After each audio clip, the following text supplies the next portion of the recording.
Здравейте! Днеска ще снимаме клип как да си чистим листата под корите на чистачката.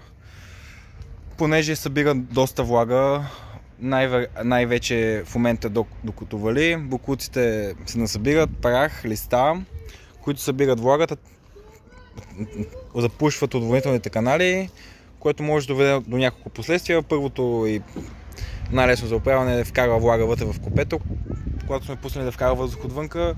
А второто е при запушване на отводнителните канали може да изгори някой модул. Затова в момента ще покажем какво да се направи и как да се изчисти всичко. Първото нещо, което правим, е да вдигнем капака и да махнем чистачките и това се пада кората. Чистачките има две гумички, които идват с права отвърка, сравнително лесно. Като има и две гайки, които се свалят в случая с 13-ка.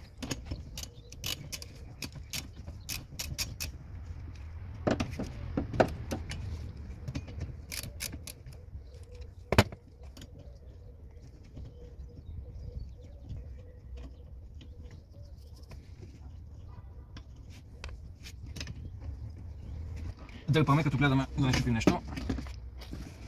Хубаво е да се бележи как се били чистачките преди това, за да няма разминавания, но понеже колата е мръсна, то просто се лечи в стъклото. Втората стъпка е, ако има уплътнения, да ги махнем. Излизат сравнително лесно.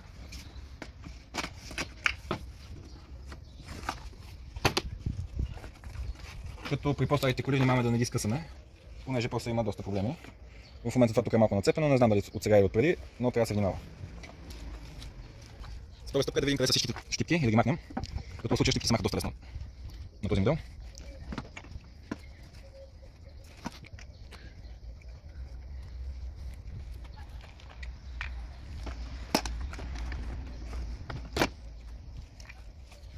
Има липса, не? Ще липсва. Не, тази нямате, някой липсва всички. Нормално. Кой там в мотора?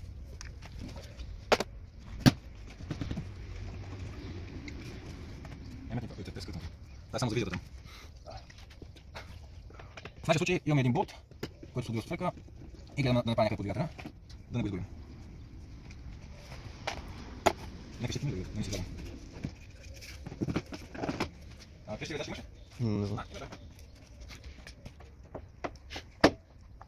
Това по-тук бе. Думай точно вали, бе.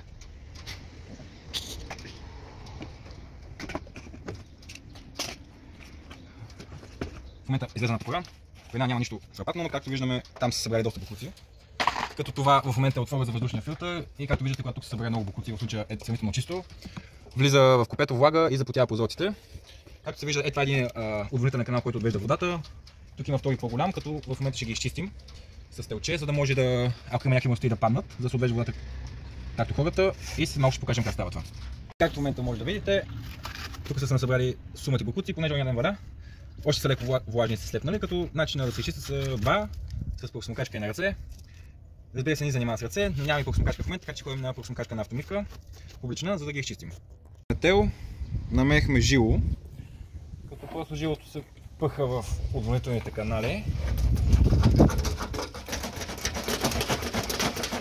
Не. Трябва да направим всичко това с всички отводнителни канали. Тук и отзад не знам. Ако имаме на шибридаха отводнителни канали и на него. Тук нямаме шибридах на тази кола. А това даже си го чистил един път, нали? Да. Примерно преди година. Миналата пролет. За една година сега събрало това. Когато въздухът е мръсен, се събира прах по колата, когато не се кара активно, или ако сме близо до строежи, после като вали се насъбира под формата на кал и запушва всички фуги, всички дупки. Тук даже се вижда и въздушния филтър, купе филтъра.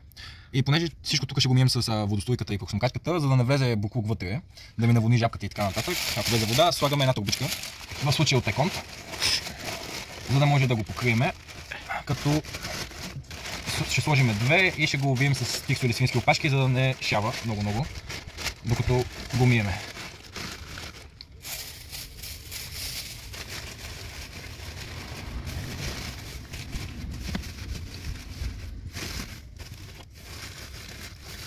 В момента снадахме 4 свински опашки и сега трябва да се помъчим да го хванем, като Не знам колко ще е лесно това упражнение.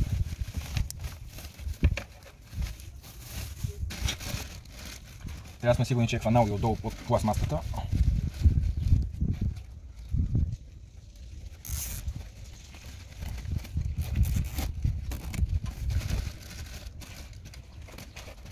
След това ги затягаме максимално много, но гледаме да не щупим пластмасовото тяло.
Купихме въздуховода за купето с плик и свински опашки.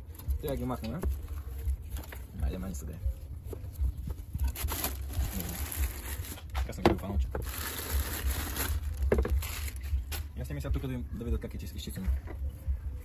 Не знам ли си спомняте, той беше пълно с кал, с листа, вече всичко е изчистено. Трябва много да се внимава докато се минава с водостойката за кабели, за букси, да не стане някакъв. Повечето водостойки, които са на публичните автомивки, имат две степени бързи, силна и слаба. Винаги с слабата, когато се мине нещо около двигателя. И след това единствено трябва да сложим колите, както си ги откачихме. Значи това е влиза.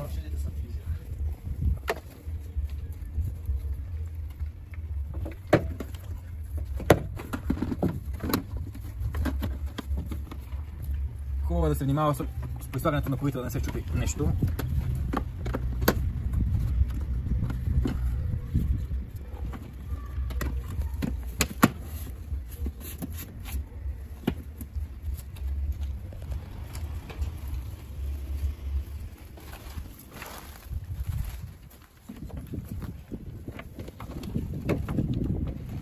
Как беше това, бе?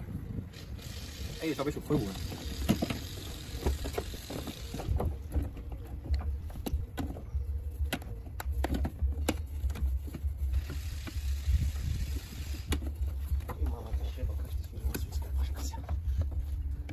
Какво си наел, майсторе? Ей, тук се чуде. Това не ще се кара, бе.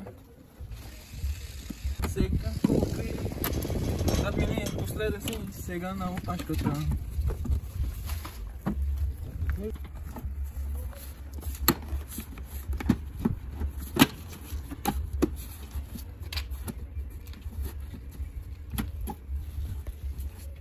Като напаснем колите, слагаме болта и всички щипки. Айде, напусни си.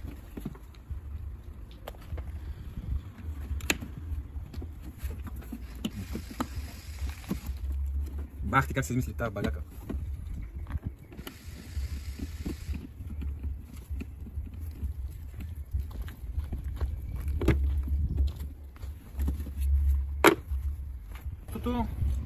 Ако има щупени, е хубаво да се подменят.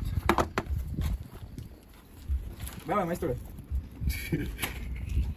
Аз не съм го снимал него.